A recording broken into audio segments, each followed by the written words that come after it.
भारत की सनातन संस्कृति में तीर्थाटन का विशेष महत्व है और जब बात मिश्रिक नैमिषारण्य क्षेत्र की विश्व प्रसिद्ध 84 कोसी परिक्रमा की हो तो श्रद्धा और आस्था का सैलाब उमड़ पड़ता है। इस कठिन और पावन यात्रा का पहला पड़ाव कोरोना है, जहां कभी देवताओं के चरण पड़े थे।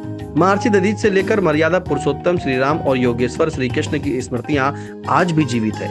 आई इंडिया आपको ले चल रहा है कोरोना के उस पड़ाव स्थल पर जो सिर्फ एक पड़ाव नहीं बल्कि त्रेता और द्वापर के इतिहास का जीवंत दस्तावेज है। नैमिषारण्य की पावन धरा पर शुरू होने वाली विश्व प्रसिद्ध 84 कोसी परिक्रमा का पहला पड़ाव कोरोना। यह स्थान अपने आप में अनगिनत ऐतिहासिक और पौराणिक गाथाओं को समेटे हुए है। मान्यता है कि जब मानवता की रक्षा के लिए महर्षि दधीच ने अपनी अस्थियों का दान करने का संकल्प लिया तो उस महादान से पहले उन्होंने 84 कोस की परिक्रमा की थी। इस कठिन यात्रा के दौरान उन्होंने अपनी पहली रात इसी कोरोना के धरती पर विश्राम करते हुए बिताई थी। इतिहास के पन्ने पलटे तो कोरोना का संबंध त्रेता युग के कारंडव वन से मिलता है। आज जिसे हम कोरोना कहते हैं वही प्राचीन काल का कारंडव वन है। कहा जाता है कि भगवान श्री राम ने अपना प्रसिद्ध अश्वमेध यज्ञ इसी भूमि पर संपन्न किया था।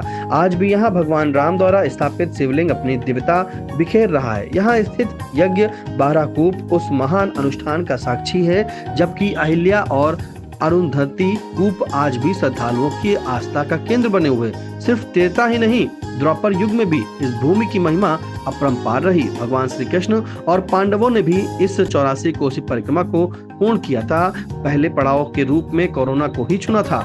लोक कथाओं के अनुसार जब श्री कृष्ण अपने कुल गुरु महर्षि गर्गाचार्य से मिले तब उन्होंने अपनी चतुरंगिनी सेना के साथ इसी पड़ाव पर डेरा डाला था। यहाँ का भव्य द्वारकाधीश मंदिर आज भी उस कालखंड की गवाही देता है। 84 कोसी परिक्रमा मेला समिति के सचिव और बनगढ़ आश्रम के महंत संतोष दास खाकी बताते हैं कि कोरोना केवल एक भौगोलिक स्थान नहीं बल्कि आध्यात्मिक ऊर्जा का केंद्र है। यहाँ की मिट्टी का हर कण किसी न किसी पौराणिक कथा से जुड़ा हुआ है जो भक्तों को आत्मिक शांति का अनुभव कराता है।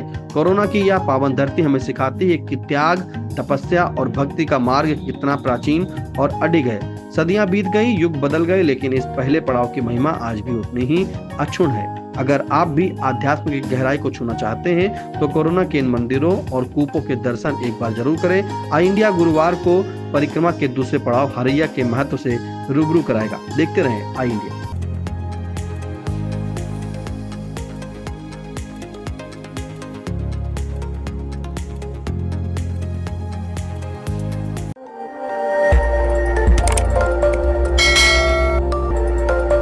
खबर आपकी, नजर हमारी। देखते रहिए आई इंडिया।